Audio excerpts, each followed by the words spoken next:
Est-ce que c'est encore possible de trouver des bonnes affaires en immobilier? Dans cette vidéo, je te donne 4 conseils vraiment importants qui vont t'aider à trouver de bonnes affaires. Alors bonjour, moi c'est Lionel d'ML Immobilier et sur cette chaîne on parle bien sûr d'immobilier mais pas que. On parle principalement d'opérations de marchand de biens, de grosses plus-values et d'achat-revente. Donc si notre contenu t'intéresse, n'hésite surtout pas à t'abonner à la chaîne et aussi à activer la cloche pour recevoir toutes nos notifications. Je t'invite aussi à bien consulter les liens que je vais mettre en dessous dans la bio parce qu'on est un organisme de formation certifié et clairement on est de loin l'organisme de formation où les gens font le plus de bonnes affaires. Donc c'est pour ça que je fais cette vidéo. Parce que même si on n'est peut-être pas ceux qui formons le plus de personnes, on est quand même ceux qui en pourcentage ont les plus grandes réussites de la part de leurs abonnés. Alors je vais te donner 4 conseils pour trouver des bonnes affaires.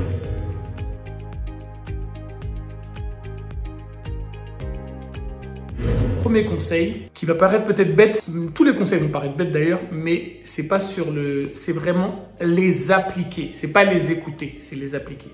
Premier conseil, la régularité. Tu ne trouveras pas de bonnes affaires si tu cherches une bonne affaire de temps en temps. C'est pas possible. C'est un peu comme la musculation. Par exemple, tu veux faire du sport, tu vas avoir un beau corps. Tu te donnes 3 mois et en 3 mois, tu vas au sport une fois par mois et tu fais 12 heures de musculation en une journée. Ça sert à rien parce que c'est pas comme ça que le corps prend. C'est pas comme ça. Si tu veux pas aller une fois au mois de mai, une fois au mois de juin, une fois au mois de juillet et croire que tu seras musclé au mois d'août, même si tu as fait 12 heures de musculation. Ce qui va marcher, c'est que 3 fois, 4 fois par semaine, tu fais 1 heure de musculation régulièrement pendant 3 mois. Et là, il y aura des changements dans ton corps. C'est exactement pareil pour les bonnes affaires. Il faut que tu consultes régulièrement les sites. Alors bon, dans les formations, j'explique quel site, je donne les méthodes, les mots-clés, les trucs, comment je partage mon écran avec mes participants et je leur montre de A à Z pendant une demi-heure toutes les astuces que j'utilise pour trouver des bonnes affaires. Ce que je peux vous dire, c'est chercher des bonnes affaires vraiment régulièrement, plusieurs fois par semaine pour pouvoir en trouver.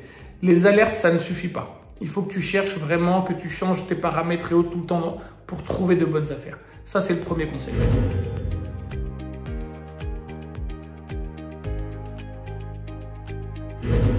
Deuxième conseil qui va être un peu différent, c'est toujours pour trouver des bonnes affaires, mais là, c'est plus pour que les bonnes affaires ne te passent pas sous le nez. Il faut que le plus rapidement possible, si tu décides de te lancer dans l'immobilier, tu connaisses ton niveau. C'est-à-dire que tu connaisses ta capacité d'emprunt. Parce que tu vas aller sur des biens qui ne correspondent pas forcément à ta capacité d'emprunt et tu vas peut-être trouver une bonne affaire. Alors, je dis une bêtise, tu peux emprunter 180 000 euros et là, il y a une superbe affaire, un bien qui vaut 300 000 et finalement, il est à 220 000. Donc, c'est une bonne affaire, mais ce n'est pas ton niveau.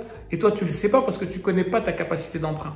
Donc, il faut vraiment connaître ta capacité d'emprunt pour être prêt à dégainer le plus rapidement possible sur les bonnes affaires. C'est celui qui a toutes ces attestations bancaires qui montrent qu'il y a des accords de principe, où il y a une lettre de la banque qui prouve qu'il a telle capacité d'emprunt. Lui va beaucoup plus attirer le vendeur que toi. Toi, tu as fait une offre, mais tu n'as rien. Tu viens, tu as avec ton truc et ton couteau, tu n'as rien. Tandis que l'autre, s'il est prêt, eh ben, la bonne affaire, elle sera pour lui et pas pour toi. Donc, c'est pour ça que je te dis, mets tes affaires bancaires bien en ordre pour ne pas rater les bonnes affaires.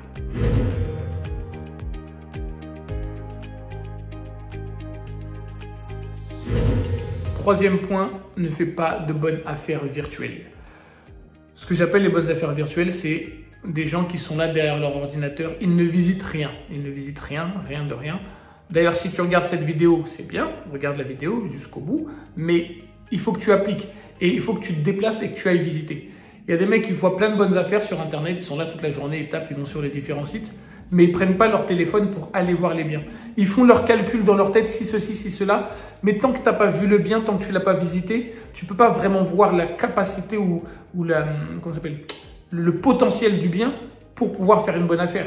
Parce que derrière ton ordinateur, tu vois des photos. Des fois, il y a des bons biens, il n'y a pas de photos. Des fois, c'est mal décrit. Des fois, tu crois que c'est un endroit, mais c'est un autre. Et il faut vraiment visiter un maximum de biens. Tu ne gagneras pas 1 euro si tu ne visites pas régulièrement. Tu peux être le meilleur mec du monde. Si tu ne visites pas, comment tu veux choper la bonne affaire? Et ça, c'est une erreur que beaucoup de gens font. Visiter les biens si tu veux trouver des bonnes affaires.